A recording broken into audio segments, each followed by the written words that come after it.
প্রিয় শিক্ষার্থীরা, এই ভিডিওটি আপনাদের জন্য। আপনারা যারা ত্রিপুরা সরকারের 2 বছরের ডিএলএড কোর্সে ভর্তির জন্য আপনারা আবেদন করেছিলেন এবং গত 1 জুলাই 2026 ইংরেজি তারিখে আপনাদের কাউন্সেলিং ছিল। ইউআর ভ্যাকেন্সি ফিল আপ করার জন্য কাউন্সেলিং হয়েছিল এসসিআরটির যে অভয়নগরে রয়েছে অডিটোরিয়াম হল, সেখানে। তো ইউআর যে ভ্যাকেন্সি ফিল আপ করার জন্য কাউন্সেলিং হয়েছিল, সেখানে কিন্তু সবগুলি ভ্যাকেন্সি ফিল আপ হয়নি। এখনও 6টি ভ্যাকেন্সি রয়েছে। এই 6টা ভ্যাকেন্সি ফিল আপ করার জন্য নোটিফিকেশন দেওয়া হয়েছে এসসিআরটির পক্ষ থেকে। এবার যারা এসসি এসটি ক্যান্ডিডেট রয়েছেন, আপনারা হয়তো অনেকেই ভাবছেন, স্যার আমাদেরটা কবে আসবে, আমরা কবে কাউন্সেলিংয়ে যাব।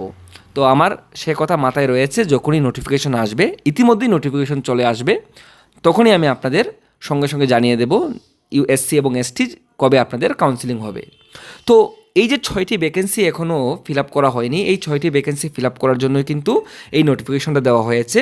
তো এখানে বলা হয়েছে যে এই যে মেরিট র্যাঙ্ক রয়েছে আপনাদের, এই মেরিট র্যাঙ্কে এখানে যে নম্বরগুলি রয়েছে, যেমন সিরিয়াল নম্বর 298, 300, 303, 304, 306, এইভাবে করে এখানে যে মেরিট র্যাঙ্ক দেওয়া হয়েছে, আপনাদের আগামী 13 জুলাই 2026 ইংরেজি তারিখে সকাল 10টা থেকে 11টার মধ্যে এসসিআরটির অভয়নগর অডিটোরিয়াম হল যেখানে রয়েছে, সেখানে আপনাদের উপস্থিত থাকার জন্য বলা হচ্ছে।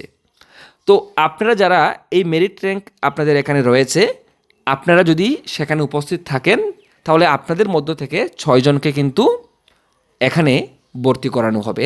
যে 6টি ভ্যাকেন্সি বাকি রয়েছে, সেই 6টি ভ্যাকেন্সি ফিল আপ করা হবে আপনাদের দিয়ে। তো যাদের এই মেরিট র্যাঙ্কে আপনারা রয়েছেন, আপনারা অবশ্যই যাবেন আগামী 13 জুলাই 2026 ইংরেজি তারিখে। সঠিক সময়ে আপনারা পৌঁছাবেন এবং আপনারা কাউন্সেলিংয়ে অংশগ্রহণ করবেন।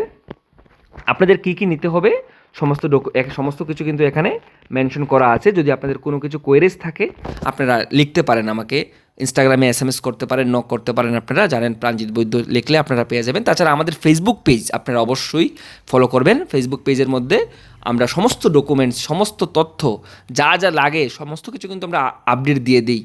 তো আপনারা অবশ্যই খেয়াল রাখবেন এবং আমাদের ইউটিউব চ্যানেলটাও আপনারা দেখে রাখতে পারেন। সবাই ভালো থাকবেন, সুস্থ থাকবেন। সবাইকে অসংখ্য ধন্যবাদ।